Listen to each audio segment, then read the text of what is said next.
Ken Fournier, a U.S. Air Force Pararescueman veteran, was trained to save lives, but nothing could prepare him for the personal battle that came after service. Diagnosed with stage 4 non-Hodgkin's lymphoma that spread to his stomach, he underwent surgery to remove his spleen. Confined to bed, he would stare out the window, watching people walk by, longing to be one of them again. In this emotional interview, Ken opens up about the darkness of isolation, the light that came from an unexpected hero, his rescue dog Charlie, and how he found the strength to keep going. His story is one of grit, grace, and never giving up.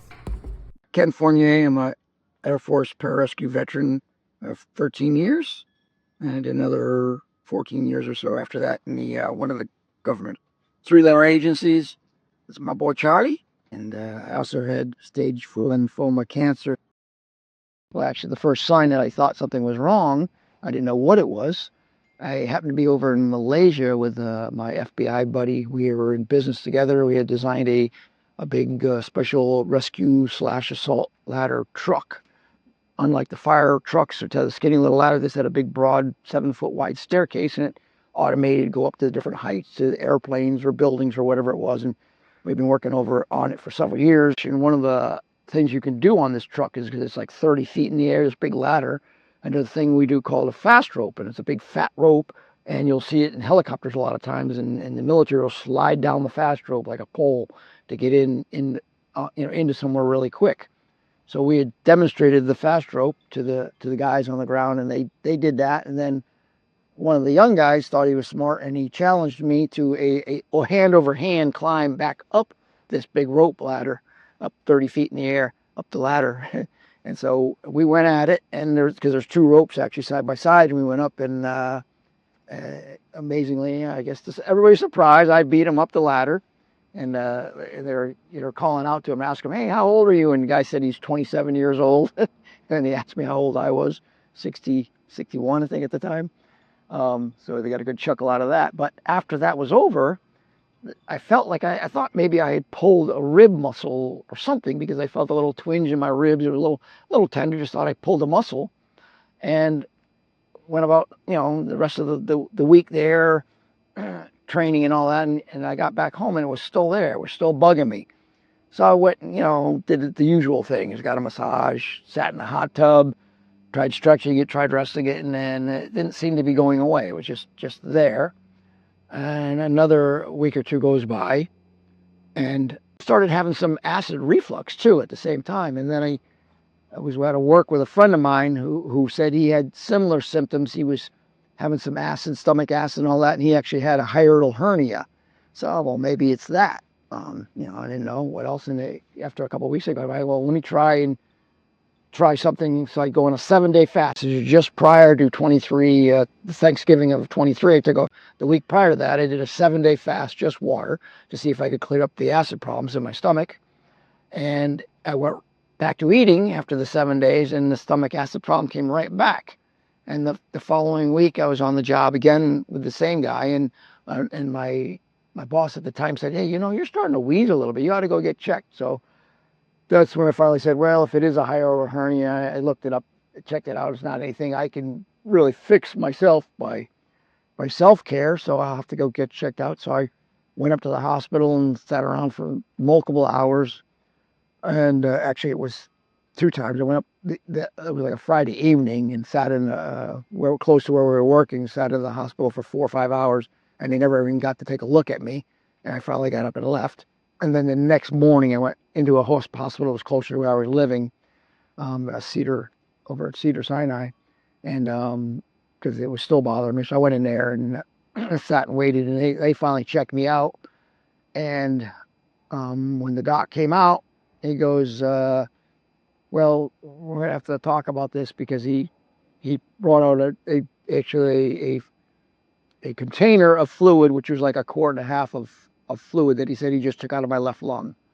And that's when I was hit with the car, per se, that this is not a hernia. It's not anything that I thought it was. And it was quite a shock. And I'm like, what did it mean? And then they said, well, they want to do a scan on me and an x-ray and all that. And I went in and got the x-rays, and that's when they found masses, like multiple masses on my spleen, on my stomach. You know, it was kind of all over in my abdomen, and just being an x-ray was hard to really tell everywhere it was. So they scheduled me to come back in a couple of days to see what they thought. At that time, they thought maybe the masses were, I think at that time he recommended a sarcoma doctor. Said I got the best sarcoma doctor in all of Los Angeles, should come in a couple of days and see him. And while I was there, I said, you know, do you mind doing another check on my lungs to see if the fluid had come back in by any chance? You know, why we were talking about waiting to do the biopsy. We were going to do a biopsy. He goes, oh, it's way too early. There's no way the fluid would have come back, but we'll do a check anyway. Well, they checked, and there was another 1.5 liters of fluid in my lung again. And it was just such a shock. And then by the time they did the biopsy, and it took a week to get the results and me to come back in and see that doctor and meet with him. And he's a nice guy, good doc supposedly. But he said, well, I got the good news and the bad news. One is that it's not sarcoma, but unfortunately it's lymphoma, which I'm not a lymphoma doctor, so I'm gonna have to refer you to somebody else. And by that time I was really starting to feel it kind of just taking out all my energy and starting to crash a lot. And so he said, let me make you an appointment with I know this German guy. He's like the best lymphoma doctor of all of Los Angeles, blah, blah, blah. And he made the appointment, but unfortunately it was like 3 weeks from that day. And so, okay, I'll do what I can. And then I went home, and I'm sitting on my boat. And after a few days went by, I realized that it is getting a lot worse. And I had the feeling that I called up the doctor like a Friday, I think. And I said, you know, if I don't come in and see somebody today, I don't think I'm going to make it. And so the doctor fortunately had time for an appointment. He brought me in. He looked at the scans. They had already done the CT scan and that stuff and a biopsy. And he immediately said, oh, yeah, we're going to put you in the hospital right that day. He was taking over the wing of the UCLA, the cancer wing of that. He said, I'm going to be on duty all there next week. We'll put you in there today. I'll be there all next week with you. And so I went right into the hospital that day, and thank God I did, because I believe he saved my life by doing that soon. And so I went in the hospital, and they did some more scans, and I think they did another biopsy confirming that it was the lymphoma, and then they started me right on the what they said was that it was too late for surgery or radiation, so they had to go right into chemotherapy. Was the only choice I had. And you know, of course, now I'm dealing with the shock of all that. Thank God my daughter was in town, so she was around with me, helping me out with the paperwork and getting all that stuff going on. And then that next week we started the chemotherapy treatments. And unfortunately, normally you go in for chemotherapy, it's a couple of days of chemotherapy, and then you get out for 4 or 5 or 6 days to rest up till you go back in for the next session of chemotherapy, as I understood how it was supposed to happen. But so I got out after getting the chemo, and I was supposed to be out for a week. Within a day, I was basically going delirious. They rushed me back into the hospital, and this time they found out they had given me a bunch of medication to protect my kidneys, but they gave me too much medication, so it was actually killing my kidneys. So that was a whole nother emergency to try and recover from that. And by the time I did that, I was already in the hospital, so they started the second round of chemotherapy on me while I was still there.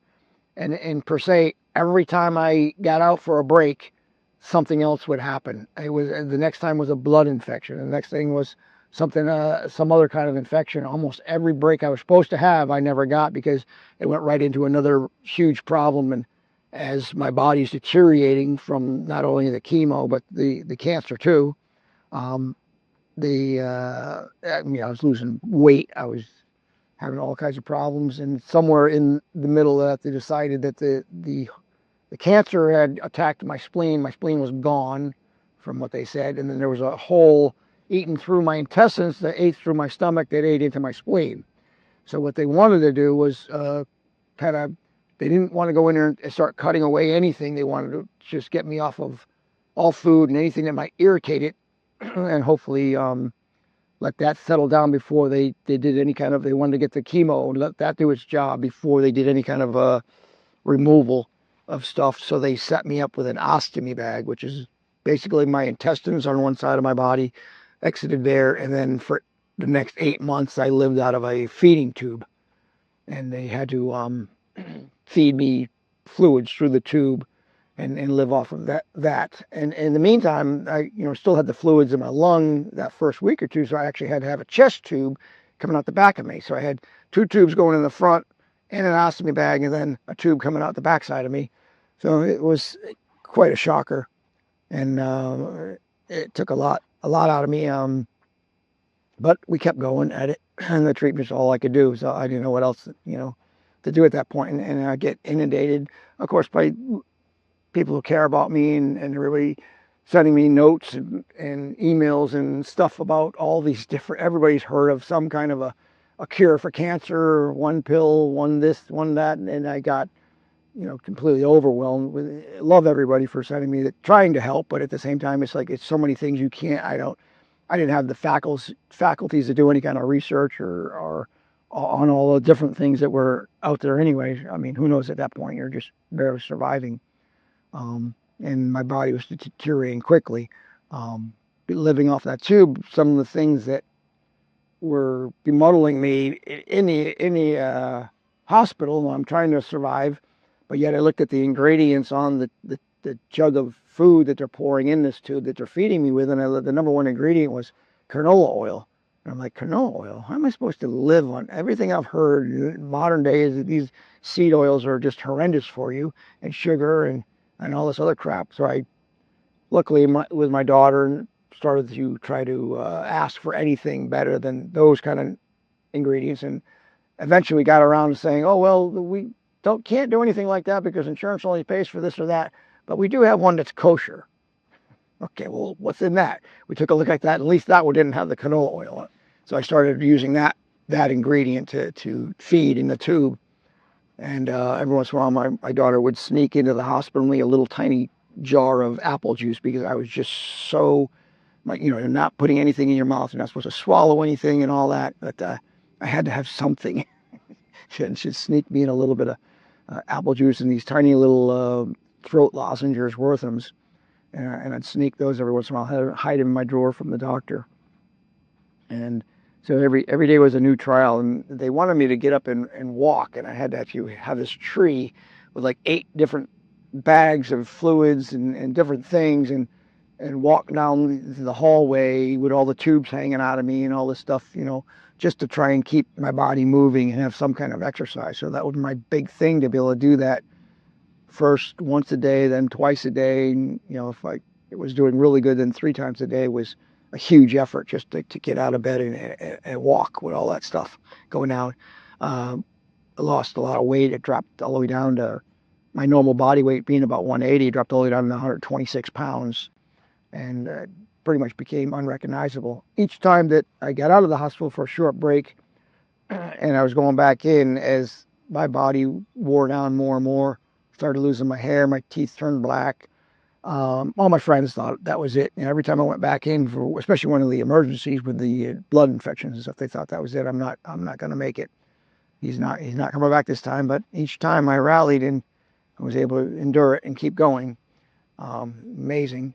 Even my doctor later on had told me, God didn't tell me this right away, but he said, I counted 5 people on my hand that I did not think was going to survive, and you were one of them. I was glad he didn't tell me that. And that my joke now is that I never got the memo, so I'm still here.